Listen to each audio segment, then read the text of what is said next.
Okay. Y'all suck. There we go. I think we can just ship that. The audience will love it. There's not much you can say about it because you know what? They know it's true deep down.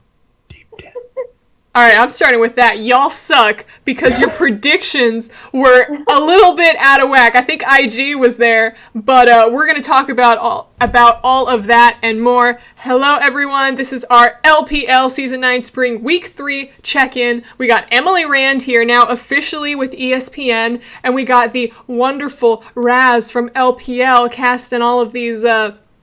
I like to just call all LPL games clown fiestas, but I know it might offend. Emily. So it doesn't offend me. I just remember like when you were watching TOPIG, you were like, "What are they doing?" It was fun though. That was a very fun game to watch because I'm like, wait a second, wait. IG is the world champion, right? And TOP is just like, what's going on? What's going on here? I like to call it dynamic. You know, you never know what you're going to get. There's always just going to be a play on the map. Like, if one play is finished, that means that they recognize that members are down there. Therefore, a play can be created in the opposite side. It's a never-ending flow of plays until people just stop living in the map. All right. That's a poetic way of putting it. That's good. Okay, so I have to do this intro for people who have never seen this before, so they don't think that we're just crazy.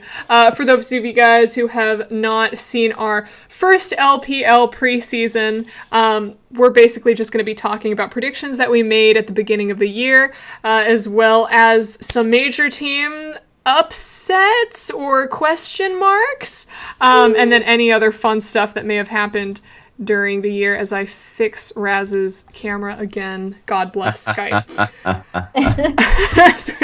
Oh my god, we spent like half an hour trying to fix this Skype thing. You know what? Let's go ahead and start with the predictions, just so instead of Raz laughing, I can start to laugh at you guys.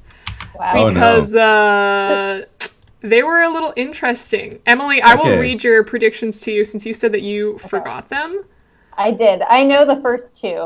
Okay. I've definitely forgotten mine. So. All right. Well, let me read. Okay. Would you like me to read the actual standings first or your predictions first? Oh, damn. That's what I believe. All right, Raz. Raz at the past. I can accept that. All right. Okay. Emily had IG, RNG, TOP, Suning, and EDG. And Raz, you had the same top two. God damn it, EDG. EDG. Raz, you had the same top two. You had IG, RNG, Suning, JDG, and BLG. I had BLG Billy game. TOP? That is crazy, Raz. What are you doing? What are you doing?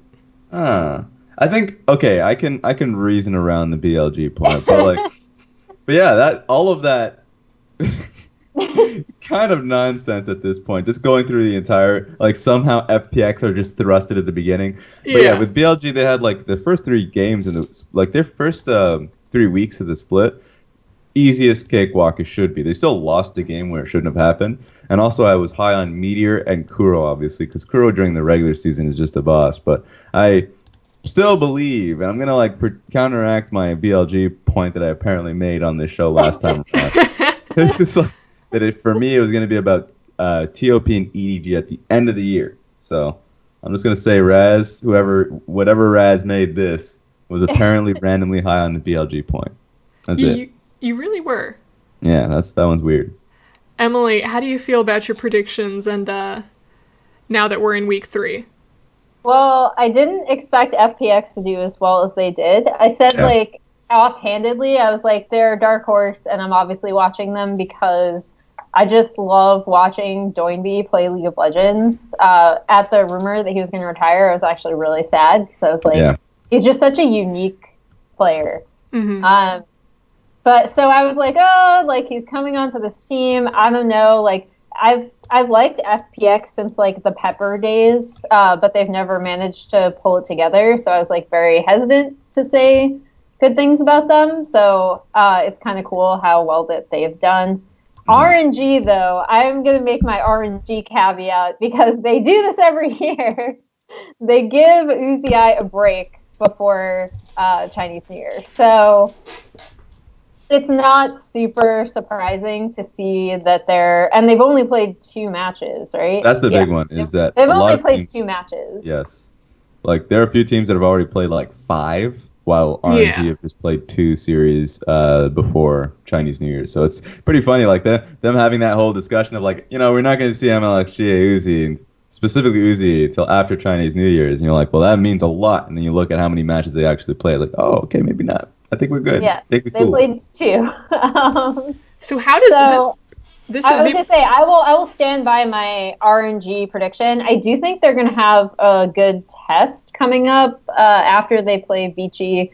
EDG has been interesting. I'm sure we'll talk about them. But in week 5, RNG take on TOP, which should be interesting. Yes. That'll be good. Those will be good matchups. Raz, this is maybe a question for you. How is it that RNG has only played, 2 games, and FunPlus is already, or Invictus is already on their 5th? I'm not too sure. A lot of that, the scheduling happens just to, literally it's I have no idea. There's some points about, scheduling that makes a lot of sense based around venues, but RNG's venue's been there for a while, so actually that's something I can't even answer, man. I think it's just nice and convenient for RNG. So, confirmed rigged. There's a conspiracy going on over there. Uzi just really wanted that break, quote unquote break. Like, all right. Relaxation period. Little relaxation.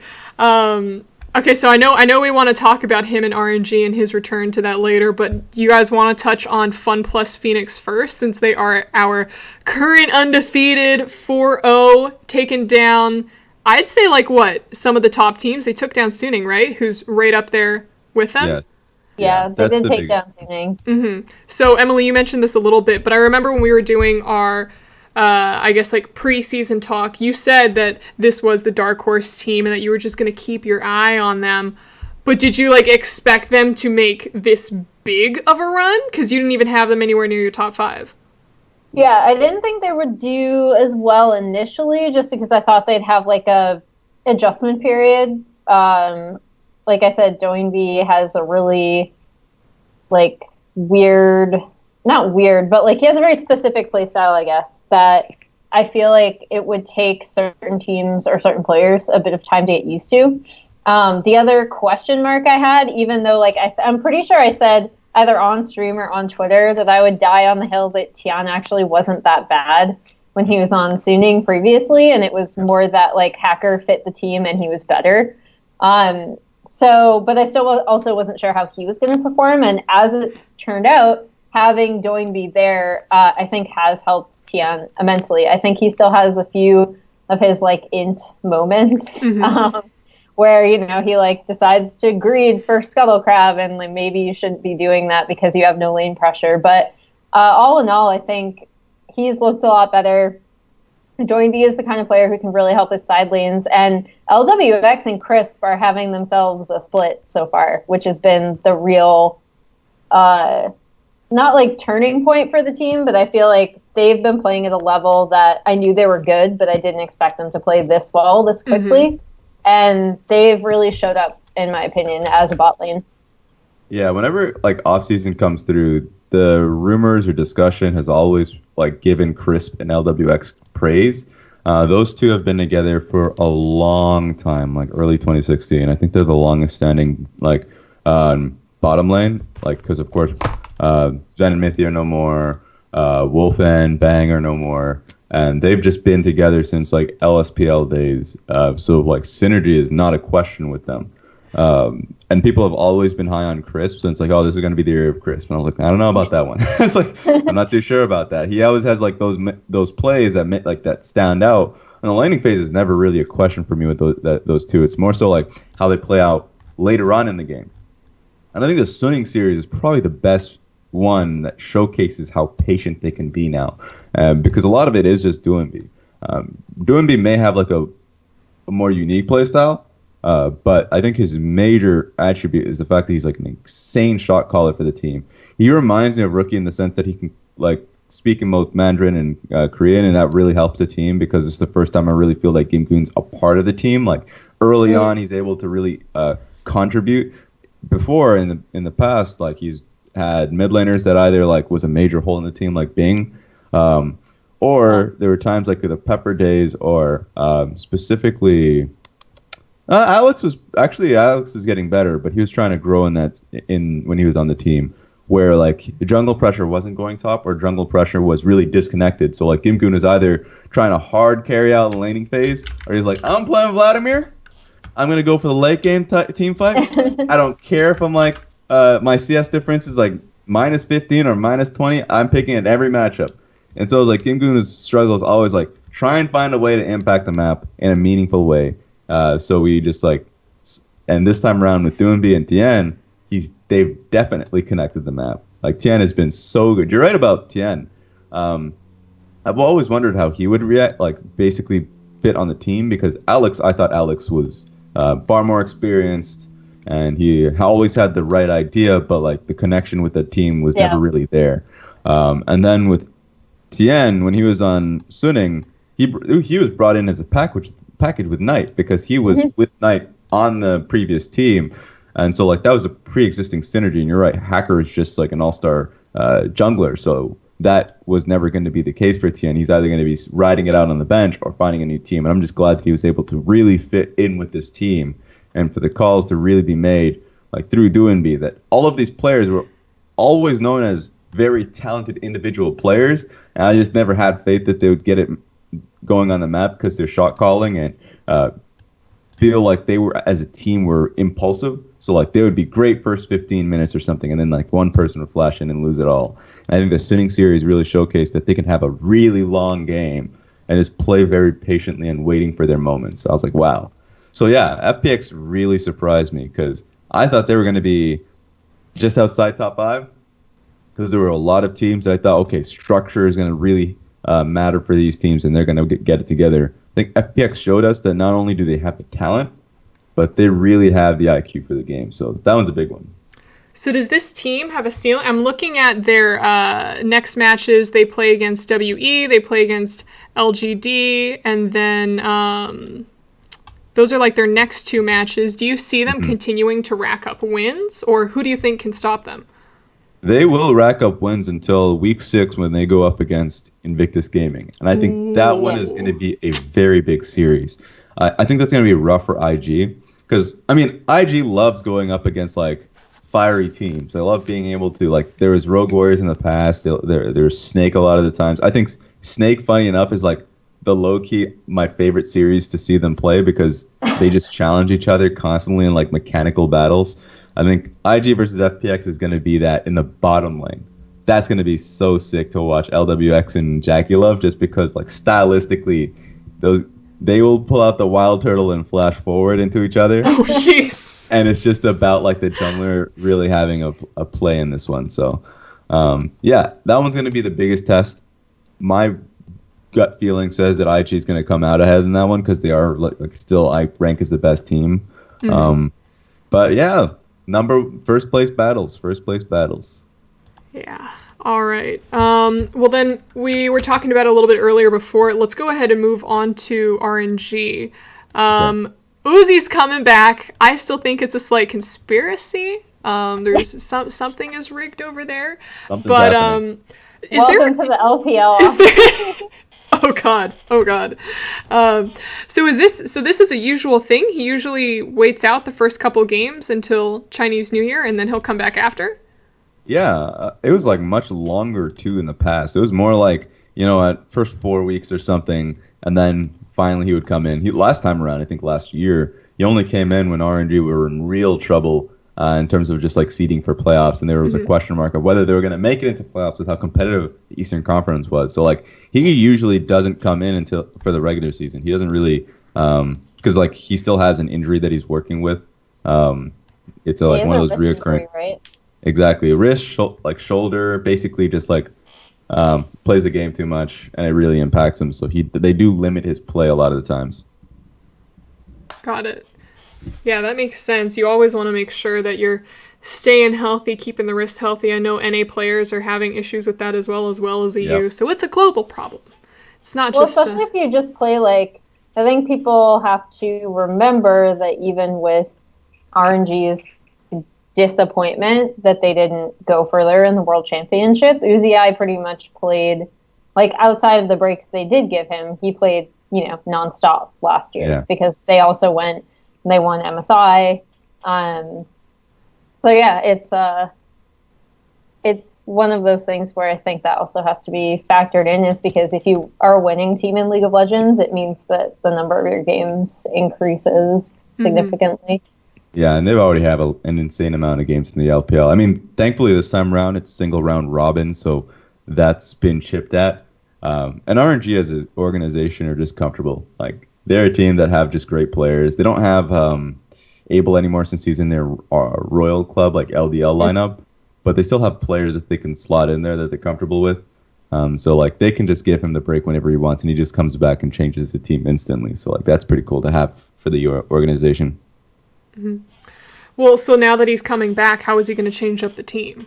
I know that they're 1-1. They lost the game to Suning, who's a top-ish. Yeah. So I'm actually pretty surprised that they were competitive in that series, because like they had 2 sub players on that one. Yeah, like, they played Tianzi too, because Amazing J didn't play. Yeah, that one was surprising. I was like, what's going on here? It's supposed to be Karsa and Karsa, Ming, and oh my god, the most Xiaohu basically trying to carry them out. And I think they had like a great early game lead in game 2, but then it was always just team fights, like literally the fresh members that were dying constantly. So I was like, yeah, if you just change a few cogs in that one, this is going to work out for them. I give RNG a lot of leeway for what happened in the beginning of the split. Emily, what do you think? It's kind of hard to talk about RNG because so Uzi will be coming back. Do we know if Let Me's coming back as well? Because that also seems kind of a difference. He won't be. I don't know. He's like a big question mark, but for now we should just assume it's going to be Amazing J. Amazing J.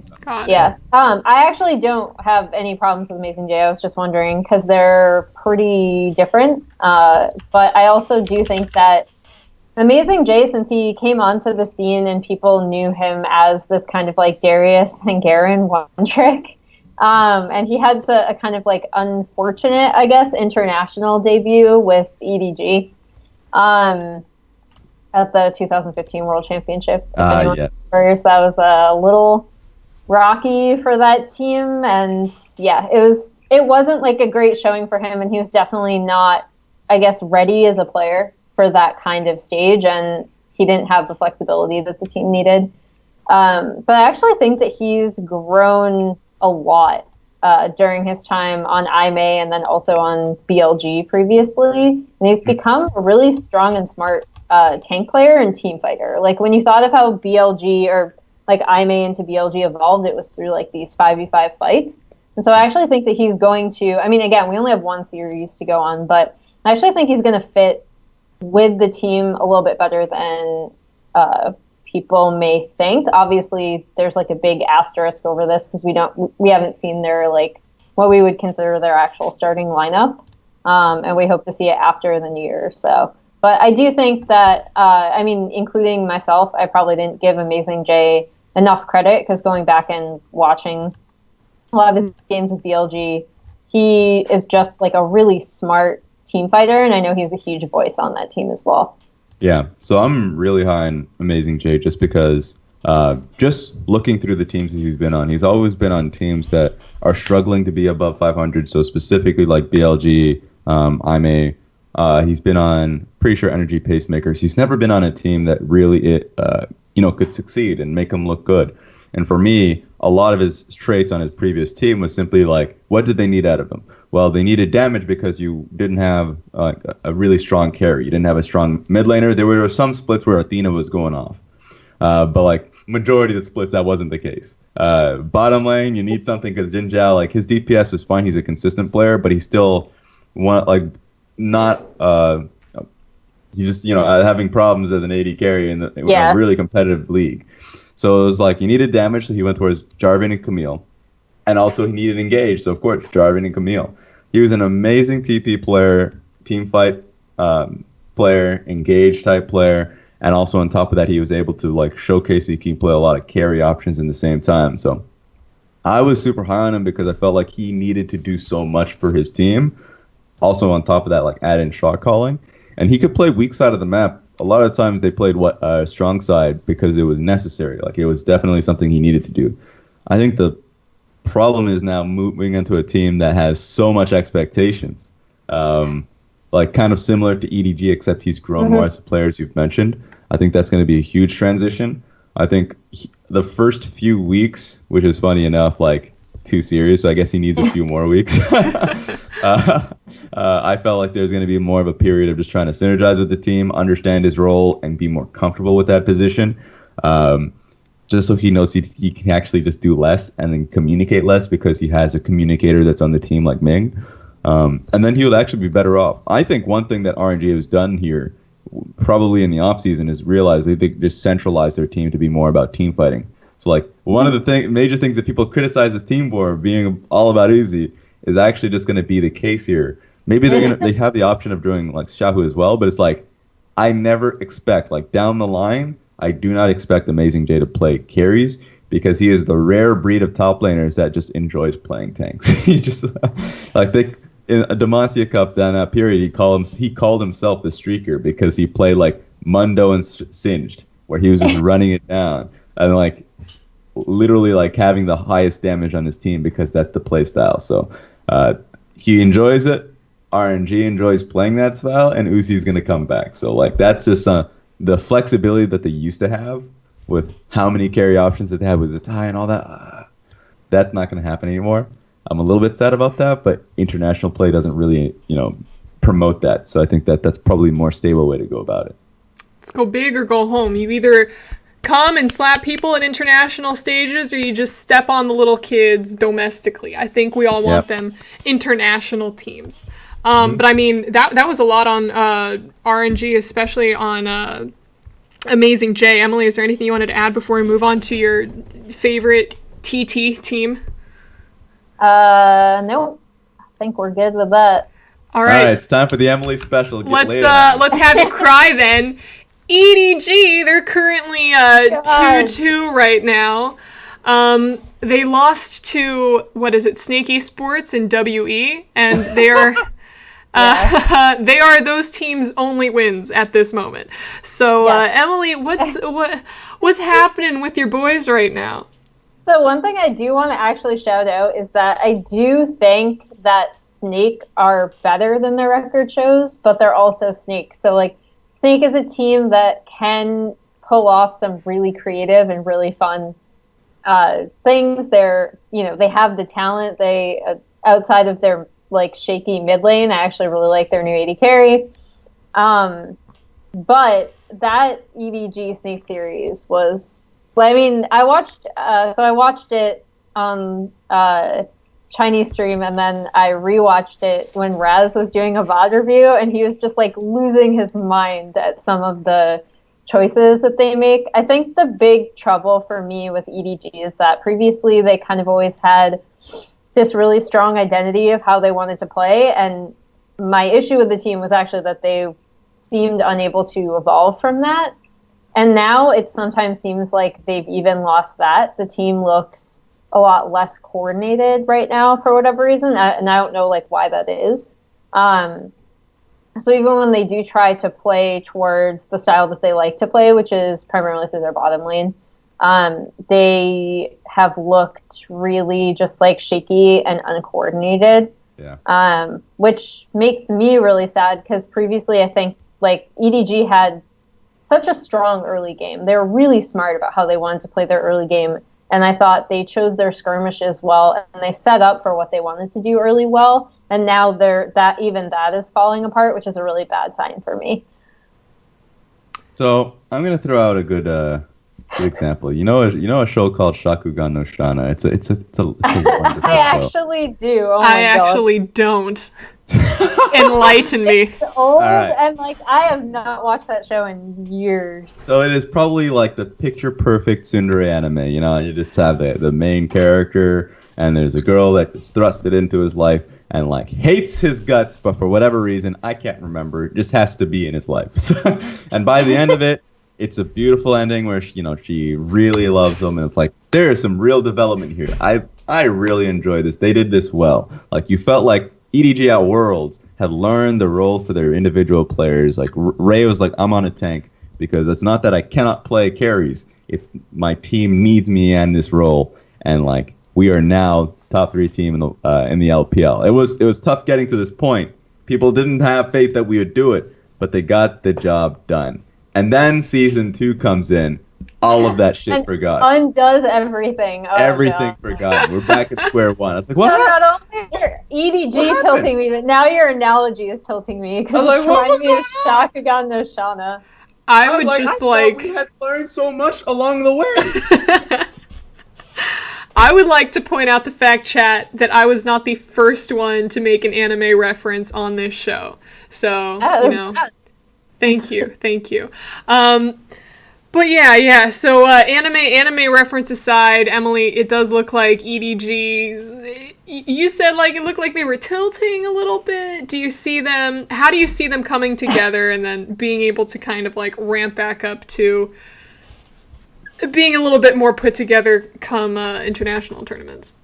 I made the joke about them tilting because they had a series where they started Hope, and it was just not good over iBoy in the bottom lane. I don't think that should happen again. I'll just say,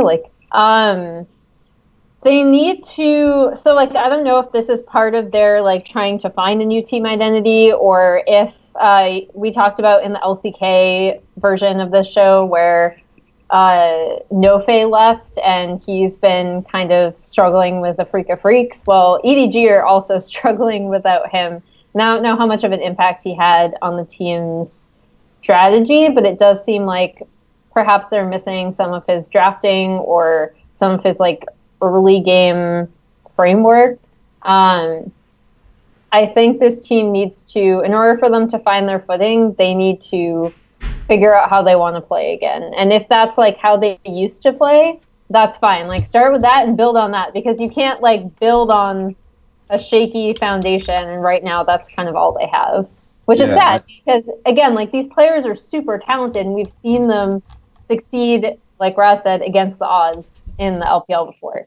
Yeah. And I think one of my biggest issues is not so much I think individual players, specifically Haro, there are moments where he's actually making the right calls, and then they can group up for those plays. And I was like, this is actually really smart what ADG is doing in these individual games.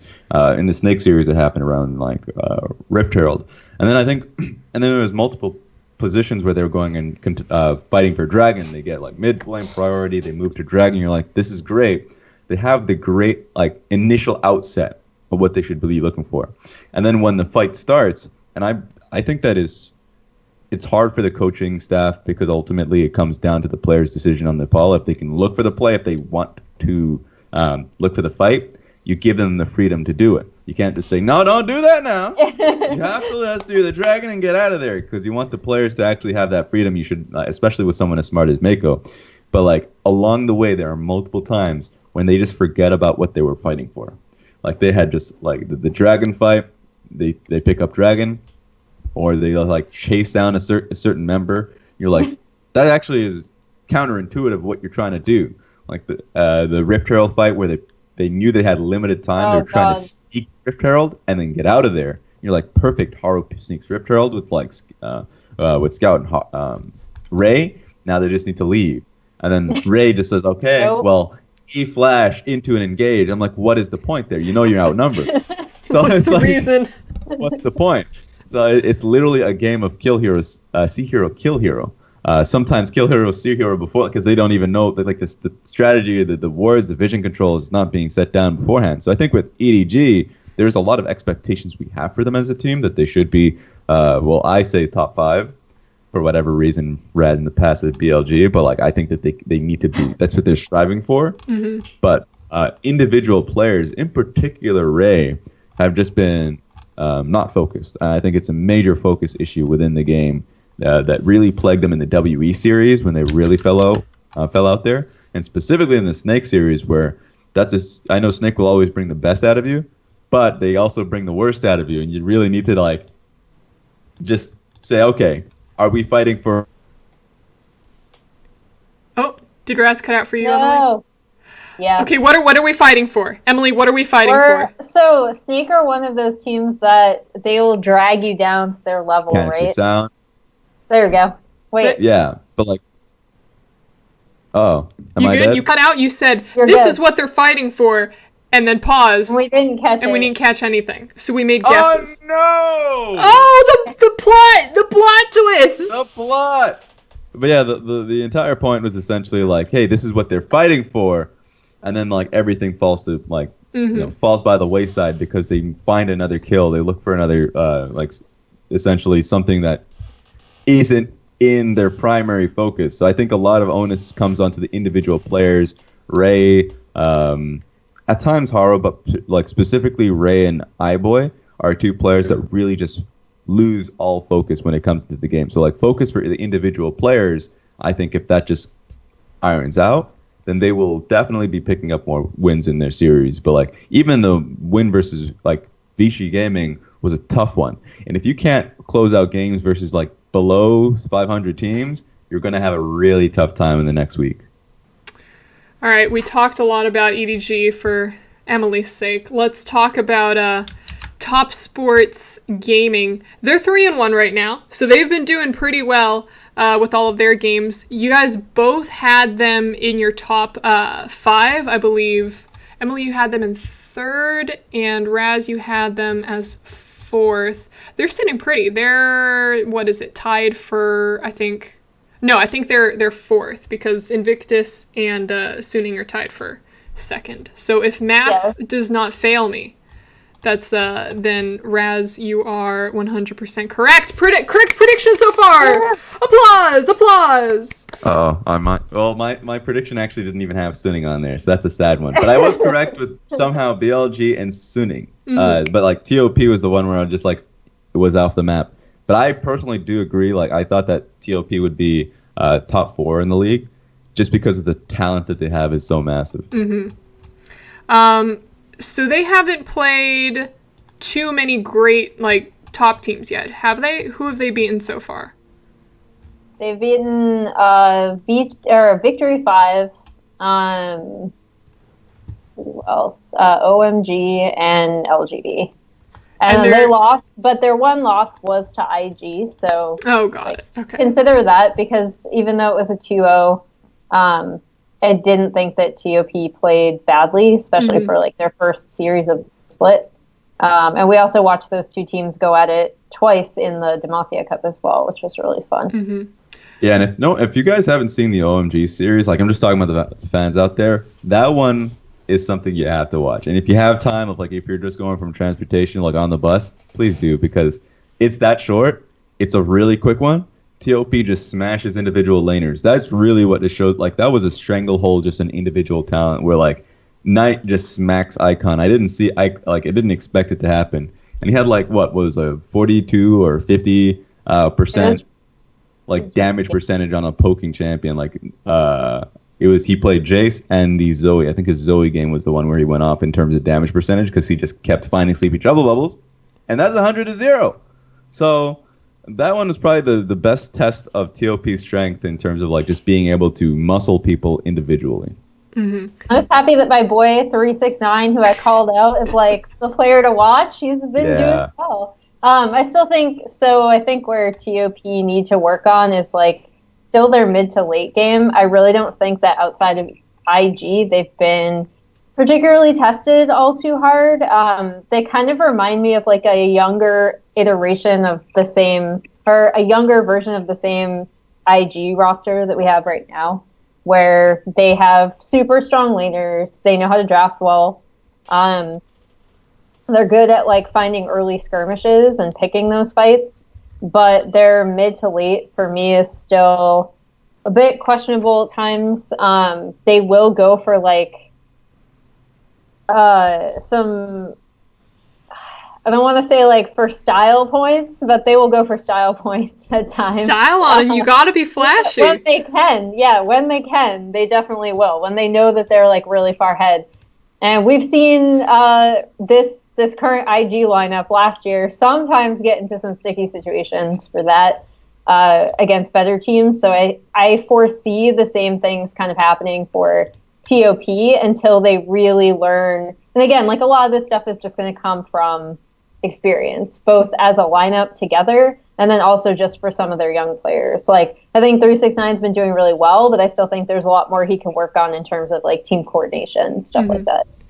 And it looks like week 5 they take on RNG and JDG. So this is going to be kind of like their first, here come the big boy test after IG to see how they've addressed their issues or trying to work towards fighting these bigger guys. Raz, how do you think this is going to turn out? I think it should turn out very well. I think they come out of the RNG series ahead. And I think the JD one's only just a question mark because I don't know what JD is currently. Like the last series that they had was beautiful. And I think they're growing as a team. I just want to see if there's a level of consistency in their carries, specifically like their AD carry on that one. But you're right, TOP as a team, like they show one attribute that you don't see in a lot of teams out there, which is the ability to like play perfectly when behind. When you're behind, find ways to like claw yourself back in. Specifically, XX in the IG series was able to do that just through like latching onto a lane on a Sejuani and like really picking on it. Just being able to find sneak kills like through like playing through like lacking vision. And then 369 is my favorite player in terms of just flanking. Whenever they're like, all right, we're in a desperate situation, flank TP, go through. Yeah, he tries. Like they set up those TP wards for him all the time. Yes. And so like this team individually are strong, and that's what I expected. You're right about like I think the only weak factor is like being able to set up around like Baron plays, and I think that's just that's reasonable because they are very young players, but being able to end the game through fights is something that they can do fairly easily, and I think a lot of that goes to Ben as a support. Being able to pick him up from Team WE was like a big steal, because I really wanted to see Ben play more for Team WE. I think that would have been a lot better for the team because Mystic and Ben had been so successful internationally, but now that they have that experience on their roster with the IQ, the mechanics, I think this team was built to succeed. And I haven't even mentioned like BSYY. They've been playing for a very long time in off seasons. So, like they were the first team to really practice up. This team is prepared, and so like they should. I know they've had a pretty easy week, few weeks that is, like being able to just go through LGD, and then on top of that have an OMG series. But that's really been preparing them because I think they're getting cleaner and cleaner. All right, and chat, this is a heads up. Prepare your questions that you may have for Emily or Raz because we will touch on them after we look at the top 3 teams in the league. So undefeated at the top right now, we have Phoenix Plus, who are, or Fun Plus Phoenix. There's so many P's. Fun with phonics, baby. I had that CD, like that little kids tyke CD to teach you. Yep. First video game I was ever bad at. All right, so Phoenix. And that's when she knew. No. Video games would be my life. Yes, esports. So yeah, Phoenix is 4-0, sitting up at the top right now. Although IG and Suning have both played an extra game, so they're sitting at 4-1, tied there. We talked a lot about Phoenix, touched a little bit upon IG. Anything that you guys wanted to add on to our IG conversation, just looking at how they're doing right now? You go first. I mean, I think IG. I don't think the JDG series was like the sky is falling that maybe people might have thought, because again, the expectation for this team is incredibly high because they've set it incredibly high. They've had historic runs through the LPL in back-to-back splits in the regular season, with only dropping one series. And that includes winning the series where they subbed in Wang Shikong to play AD carry. So I think, I'm just throwing that out there because it's a fun IG fact that I like to bring up. I think that going forward, I'm actually of the opinion that they're still the best team in the LPL, even with FPX at the top, undefeated. I think a lot of the things that, like, it's rough because JDG, to Raz's point, they are a team that can come out and have really, really strong series, or they can get clapped like they did against FPX, where FPX kind of systematically dismantled them, and it was kind of a rough showing from them from my perspective. But I think IG will bounce back. I still think they're kind of the best team in LPL right now. I think I've continued to see a lot of things that the team really wanted to work on last year, and even at the World Championship that they themselves brought up talking to them, which was like 5v5 team fighting, better mid to late game decision making, because they were always this team who would get, really early laning leads and then stomp their opponents that way. And I think I've still seen those like improvements from IG. So I actually still think that they're the best team in the LPL right now, but we will. When do they take on FPX? Is it week 6? They take on. I don't. Yes, 6. So the very last series of week 6 is IG versus FPX. So that should be like a really entertaining series. And they also take on Suning in week 6 too. So that should be interesting. Yeah. Raz. All right. So I think a lot of it comes to just growth. You're right about the JD series. I think they're just like growing as a unit. When they got dismantled by FPX, the team itself was more so like, hey, you know what, the jungler's getting better now, or at least he's more so like connected to the team. To the Invictus Gaming point, I think IG coming back in, you're right about the whole team fighting aspect. I think a lot of it comes down to the fact that I think, losing the JD says more to how JD played out the series. And a lot of like the usual laning mistakes that you see from just like how confident Jackie Lovin is, in his laning phase. You're like, all right, I'll give you a pass on that one. Just because that's what you usually see during the regular season, and they've always just been successful just smashing out teams. So for IG, I still think they're number one. I think that IG is still a team that like right now have like the best players, and I've actually just molded what a lot of LPL teams are like, what their strategy and team outlook is in 2019. Like you saw FPX coming in with like all focus on individual players. I mean, when you bring in Doinby, that's not them trying to solve them or limit them to be like more coordinated by like bring in like Cool or something, like bringing him back. It was more so he is the best player. He just also happens to like excel at the coordination as well. TOP, all young talent, all young blood that are just like all exceptional in their own right. And if you just even if you say Victory 5, it's the same thing. I think IG has started to like really force teams to say, we'll prioritize young, like hot mechanics in solo lanes, and that's what we're starting to see. I think IG is just getting shocked. They got shocked by it with the JD series, and it's more indicative of like what the top 5 will start to look like and how competitive the LPL will get. Yeah, I think IG has a lot more. Another thing to remember is that IG has a lot more. Or in my opinion, they have more competition this year.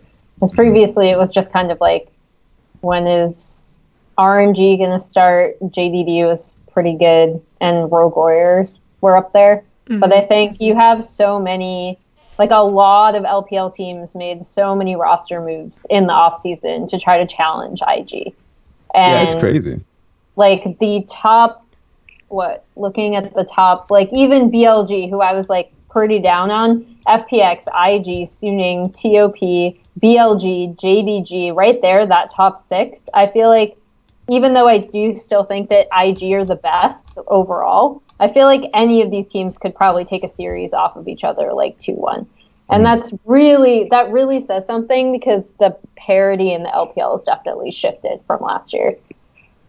They're now the greatest region in the world. All of the teams have to be superior. They gotta be able to. That's not how it works. But that's what the ESPN power ranking said, Emily. Yeah, what's going on here? I agree fully with that power ranking. I didn't see this week's, so I could totally be. Don't we have like LGD as like one of the worst teams in the world? I'm pretty sure we do. Oh gosh, I didn't see that. I was just trying to meme. Yeah, read the power rankings.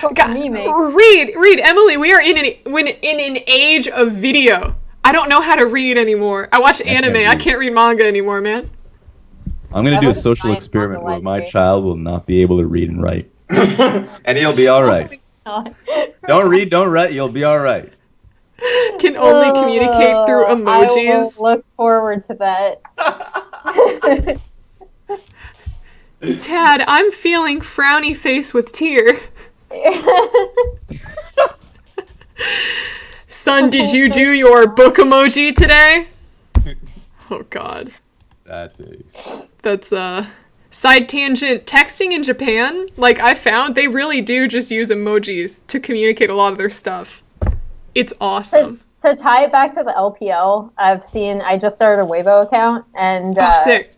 Everyone just uses emojis. Like even teams, it'll just be like string of emojis, and then like one line in Mandarin, and like another string of emojis, and then like whatever video they're linking to for Chinese New Year. 100%. All right, our last team of the top 3, Suning. The team with the logo that I really enjoyed that Emily explained to me last time. Their next games are going to be against Rogue Warriors, Emily's EDG, and IG. So they have an interesting path set ahead of them. What do you guys think about how they've been doing so far in the split? They should be able to take these 2 games, I would say. Yep. The thing about the Suning FPX series, first of all, Raz said it on cast, but I agree with him, so I'll bring it up. I actually think it's the best series that we've seen in LPL thus far. I know that a lot of people want to put an asterisk on it because poor Maple, he comes in for game 3 and he just looks like death. Like he has this giant mask on with like like one of the ones with like the ventilator on the side, and he just like he has the flu. They brought him in to see if they'd be able to close out the series. He just looked rough, so I know like a lot of people kind of want to put an asterisk on that series, but especially since Hacker also didn't play. But I think that they performed really well, and I thought that series in its entirety is kind of the best that we've seen in the LPL thus far, and definitely one of the most competitive because it was very back and forth, even within the games themselves, not just the final scoreline of 1-2 in favor of FPX. I think the thing about Suning is that seeing them initially, so my first experience with this lineup was in Demacia Cup, and while you shouldn't necessarily take Demacia Cup like results to heart, what I do think you should take to heart is how the teams themselves are kind of trying to come together. And it looked like Maple and Sword Art definitely weren't on the same page as some of their teammates yet. But I think that synergy has actually continued to improve with Suning at, again, like a more rapid rate, kind of similar to FPX than I expected. I still think that Sword Art occasionally puts on these like vision clinics that if you just want to learn how to ward, you should just watch Sword Art because he is just really insane. And yeah, I mean, I think the FPX series was still really good, even though Maple was like deathly ill and they brought him in for game 3 and I kind of just felt bad for him. Xiao Al has been playing insanely well, which is kind of, I like that this team now has a variety of ways that they can play, I guess. Like they can play through SMLZ, they can play through Maple, they can play through Xiao Al, whereas before I felt like last year they were definitely more stuck on the top side of the map, in my opinion. So I think this is evolving into a really versatile team, and that's what I like about them. Yeah, the versatility is a big one, and that series literally showed me how strong Sword Art was as a player, being able to rally the newer members. And I know Angel played a split, but even in that split, he wasn't a particularly strong member in the league. He was one of the lowest like mid laners because he was a rookie. And so like not only was he able to utilize Weiwei and Angel and like have full mid control, he had great laning phase with SMLZ, something we didn't get to see up until this point. Like just like something where he was able to like just strike down LWX and like have a great one with the Ezreal pick, rotate mid lane, get good control there, actually just outright kill Jen, and it's like just like have a great kill in the mid lane, and then rotate top lane. It was actually just really picture perfect motionful play where I felt like, okay, right out of a playbook and what you would expect out of a series. And then they had a great early game lead in game 3, but we all know how that ended. Oh god. So like that one was fun for me simply because with the added context of Method, their manager, going on Weibo and saying that, hey, Maple is contagious. Maple is dying. He's like deadly ill. Like he won't play. And then, and then Hacker's not playing only just from the point that he said contagious. I was like, okay, I guess Hacker's sick as well. But then Maple comes in. You already said like just awful, and you're like, wow, that's how much they want to win this series. They really think they can do it with Maple. So that was really fun, and I think that if that series had happened again, it would be completely different. But it would still be that much action packed because like it's just that showed me how good these teams are and how far they will go when it comes to playoff time. And a lot of pressure now on like the old guards of EDG and RNG to continue to play well because like they're not starting off as well as they did in the past, which is like perfectly. And so that's going to be really fun to just test to see how they'll do up against the newer teams, specifically Suning, because Suning is now not only, you're right, strong mechanically across the board. Across the board, they have like top 3 players, all, like the top lane through the bottom lane. I think SMLZ is second best AD carry. I know that this is a discussion that's constantly happened, but like for me, it's always Uzi and SMLZ just because of how consistent SMLZ is, and his team fighting has always been like incredible. It's always been insane and stable. So with that in mind, Flash Mob members are like, we have an AD carry that is like we can rely on in big games. And then like the rest of the teams, like, well, we have now facilitators and Sword Art and Hacker and specifically Maple that we can rely on. So we have a strong mid lane, mid game, and just like we have a direction. And I think Suning should be a top 3 team. I'm really high on this team. All right, well, now that we've seen the top 3, kind of reflecting back to your predictions, I know we kind of went over a couple of them while we were going over the teams.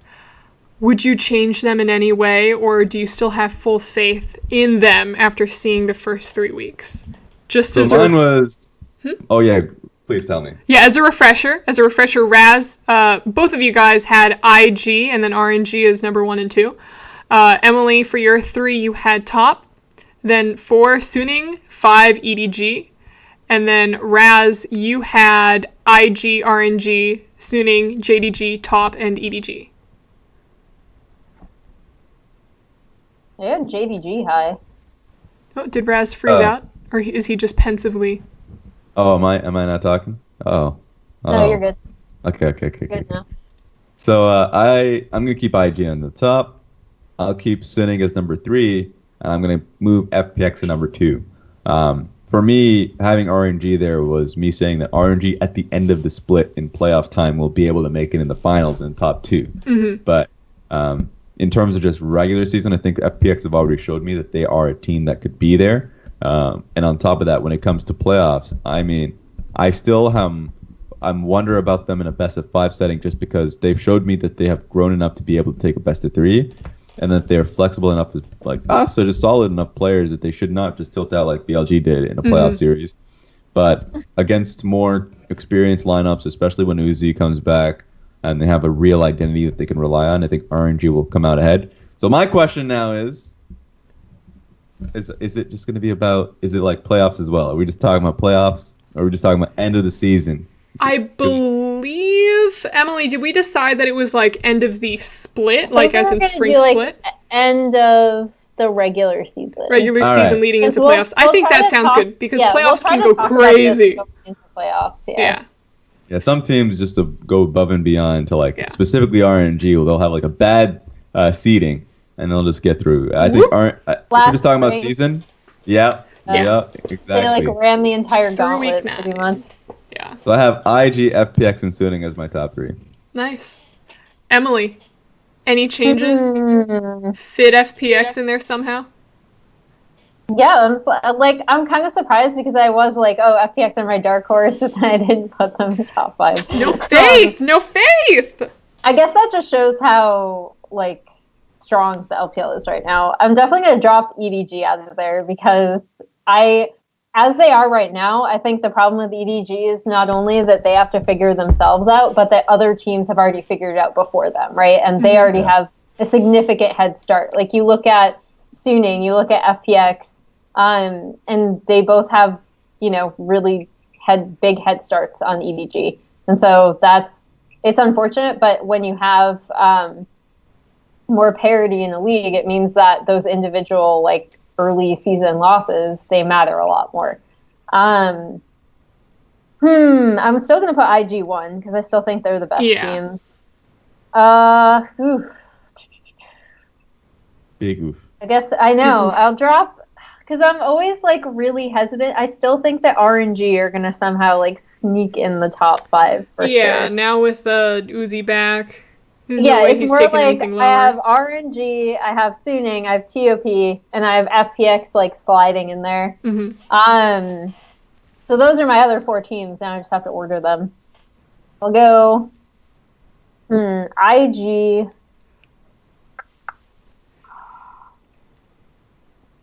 I'll actually go.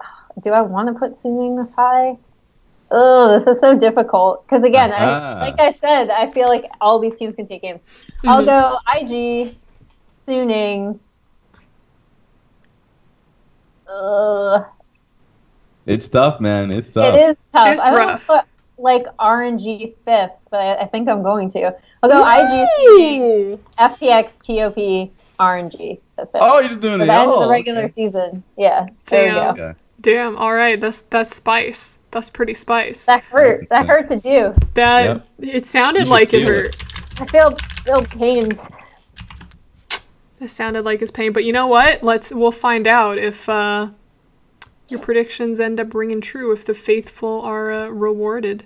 Who knows? It could be crazy. Maybe RNG just comes back and takes everything, or maybe IG is like, haha, suckers, straight to the top. But for everyone else, I think we're going to move on to questions from chat. I only saw 1 or 2, so this might just be a quick little segment here. Emily, we could start with you on this one. From Mongi, do you think that the LPL is looking like the best region currently? And how does LCK compare to them right now? So I just wrote an article about this, actually. That it came out today. But I think that... Link it. I'll find it. I'll find it. The thing that the LCK has to worry about is right now it's like Griffin and everyone else, in my opinion. Like Griffin are just so much better. So right now, I'd say there's like about a 90% chance that Griffin represents South Korea at MSI. And then it's going to be a matter of how they can tangle with the top LPL teams. I think on the whole, the top of the LPL, like we just got done saying, there's, 5, 6, even 7 teams that you can put in there as like really, really strong teams that can all take series off of each other in best of 3s. And I don't think we see that in the LCK right now. I think that the LCK will improve by the end of the split. Like I think a lot of these teams that have been struggling will slowly start to find how they want to play. But I do think that right now the top of the LPL is definitely stronger than the top of the LCK outside of Griffin. And now it's just kind of a waiting game to see Griffin take on some of these really like whatever team comes out of the LPL, with maybe the exception of RNG. If RNG go to MSI, and we're assuming that Griffin go to MSI, they all have really strong, like bombastic early games. And I want to see one of those teams go up against Griffin. Yeah. And I would probably go out and say that I think, of course, you're right about Griffin. I think right now Griffin's number 1. And then from that point forward, it really is just like most of the LPL teams. Specifically, I'd say IG, FPX, Suning, then Sandbox. And I'll give SKT in there as well. Oh, I didn't even say TOP. I would say TOP ahead of SKT and Sandbox. So, like, I think that a lot of it is just like number 1 is going to be Griffin. They're the best. And then I would start slotting in SKT and Sandbox almost right after a lot of these teams. So I would say right now, LPL, if we're just talking about pound for pound regionally, LPL is the strongest region, and it's only gotten stronger. And LCK is weaker, but it has like the most consistent team, the team that's stuck together. Griffin, who's also one of our strongest ones last year, are just the best right now because they've been consistently practicing throughout the offseason. So like they have been a team that not only were mechanically sound, but like they already have that synergy. And a lot of these teams in the LCK are just like mix and match players. Mm-hmm. So pre-existing synergies really matter. I think SKT will get much better where they were already pretty good. King Zone, I'm pretty high on. A Freak of Freaks, I'm just sad about them as a team because I really felt like that team should be much better than what they currently are showing. And it just goes to show, it reminds me of when NALCS had just franchised, and a lot of these players have just been like, changed places. Everyone has swapped, and so the league itself looked much lower quality because, every team was in step one of the learning phase. And I think right now that's what LCK is going through in a lot of their teams.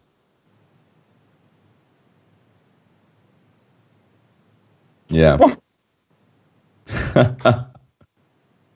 Oh, no. Oh, it hurts.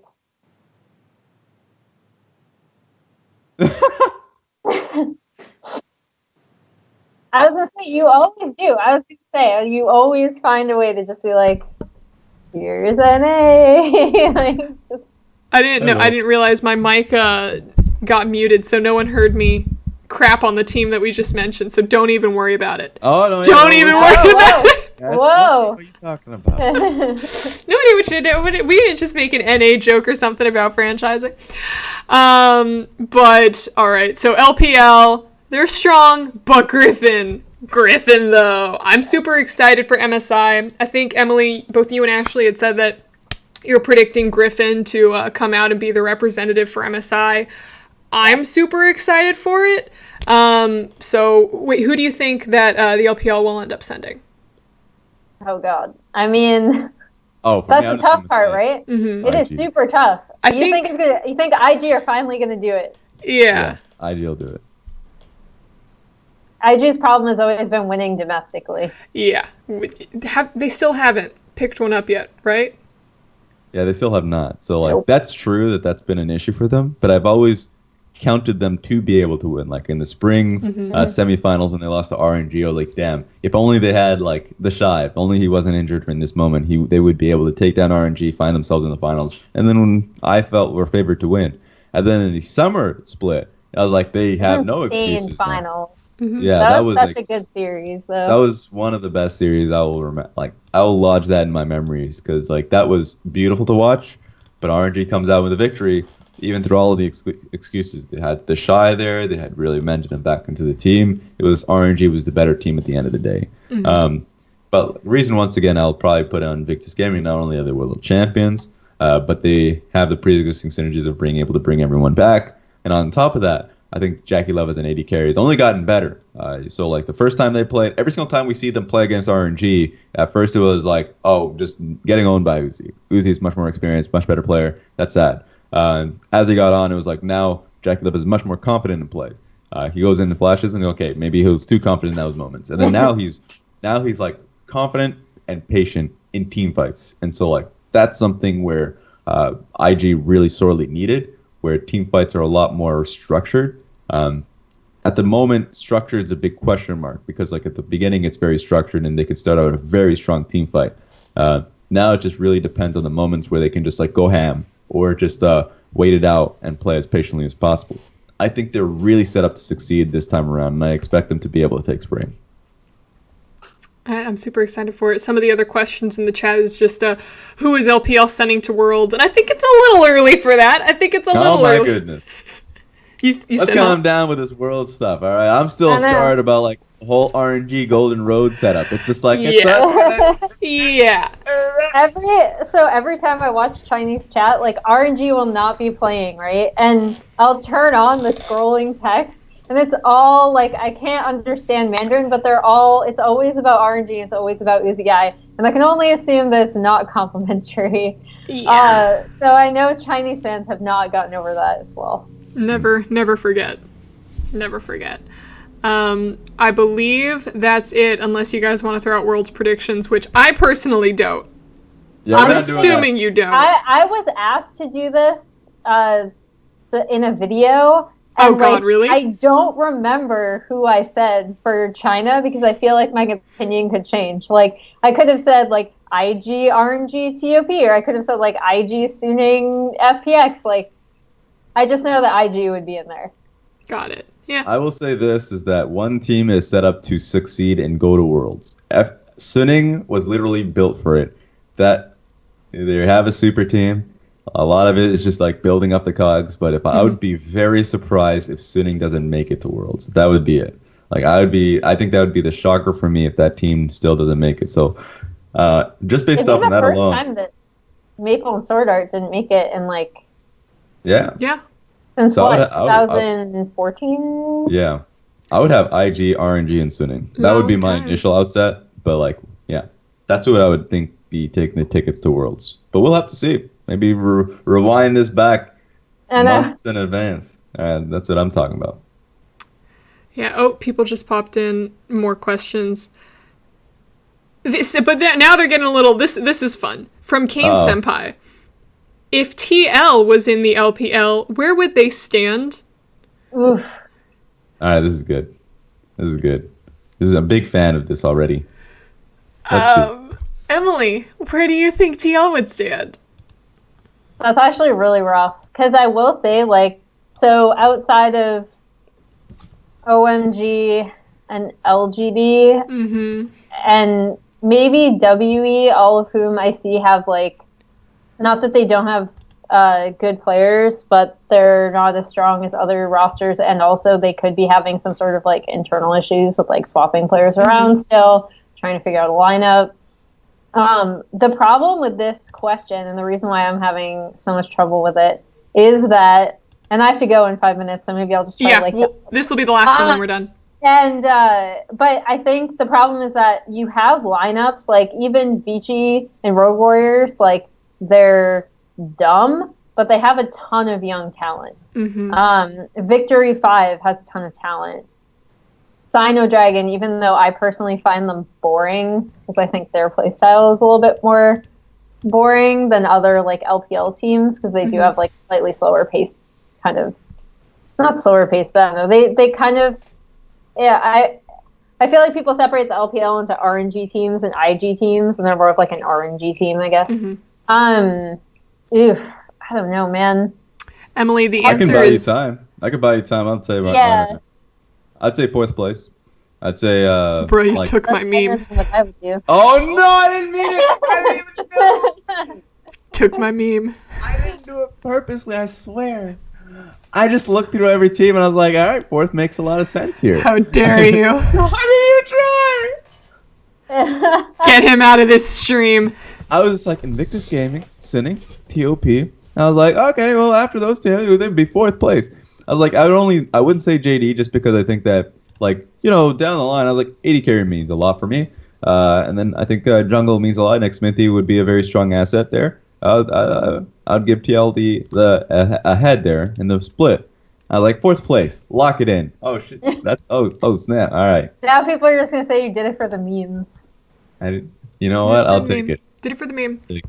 See, now I would take this like a level deeper, and I'd say I don't think Team Liquid would do, well at all, because if they're playing the LPL, then like they all got to move to China, and they're not gonna I know the players. They're not gonna want to move there. They're gonna be like, I want to go to Sawtell and get like ramen and burgers and stuff, and they're gonna be like, wow, this sucks. Why are we playing here? And then they come back to NA. That is my analysis. Wow. That is my analysis. Just laying it out there. Just laying it out. Being correct, I guess. Yeah, I'm gonna go 6th. I'm gonna put them below the because I'm looking at FPX, IG, Suning, TOP, RNG, and then they slide in there. I still think that RNG are gonna be good by the end of the season, and TL have sometimes been able to do well against them, sometimes not so much, so I'll slide them in at 6th. Okay. Sweet. All right, Emily, I know you need to go. So Emily and Raz, thank you guys so much for coming on and sharing all of your LPL expertise again, because once again, I am iron when it comes to LPL knowledge. You enjoyed TOP versus IG. I really enjoyed that game. I stayed up for that. That was a really good game. I was like, what's going on? What's going on? Emily, I know you wrote some articles and have a few videos coming out. Anything that you want to plug? Yeah, so the Griffin article I did write about not necessarily Griffin themselves, but kind of playing the waiting game to see them go up against one of these Chinese teams, and also LCK's continuing problems with being proactive early. To anyone who watched the SKT Griffin series, they probably already know what I'm kind of alluding to there. And then, I have a few other things coming out. I'll be doing, I think, a TSM Sven interview comes out tomorrow. Ooh, fun. Raz, anything that you want to plug? I know you're going to go on a nice long break for Chinese New Year. All right, so one thing people got to remember, we are not LPL 1 anymore, so if you want to do twitch.tv/LPL, there we go, that's this channel. We're going to be back on the 16th, so even though the LPL itself comes onto the 15th, we do not do Fridays on the English broadcast, so Saturday is going to be the first English broadcast day, so that's going to be Friday, February 16th, I guess China time. I don't know what's going to happen in the rest of the world on that one, so you guys do the math on that one. I'll pull it also, I'm starting to stream a lot more often. I'm probably going to end up putting in some emotes, something as nice as the Ovilee emotes that we see here. I'm going to post them in the chat if I actually have the chance here. And so I'm just going to be streaming a lot more often. I've already had the first stream where I just chat myself playing Resident Evil 2. I was watching. There's be a lot more of that. Yeah, sad face. I heard it was 75% of the time. It was a 75% of the time me being on pause screen. So when you get out of the pause screen, it's fun. Then when I'm in the pause screen, I'm just recollecting thoughts. Do you have a LPL flowers? Because I just use flowers. Because I don't want to hold the controller. I just have him hold the controller, and I'm just like, what are you doing? No, don't go down there. What are you doing? No, what's that? What's that? So I probably do, but for me, I'm just trying to get through it. Because it's more of an internal fear. And back in the days, for people that don't know, I've just been scarred by Resident Evil. I haven't played more than 10 minutes of the game. But my entire childhood is my family being all right, he's in this room, lock the doors, close the lights, white sheets, and zombie noises. And that's just going to be oh my God! Yep. That's just follows me to my they scarred you as a kid. So I'm just trying to get over that. But obviously the whole scary games factor has never been good with me. Yeah. No, that is very fair. Okay, guys, thank you guys so much for sharing that knowledge. Thank you, everyone else, for watching. If you're watching on YouTube, go ahead and leave us a like, a comment, and subscribe so you can see more stuff. Maybe we'll get a highlight of Raz pooping his pants playing Resident Evil. And we'll catch you guys next time. Bye! See ya!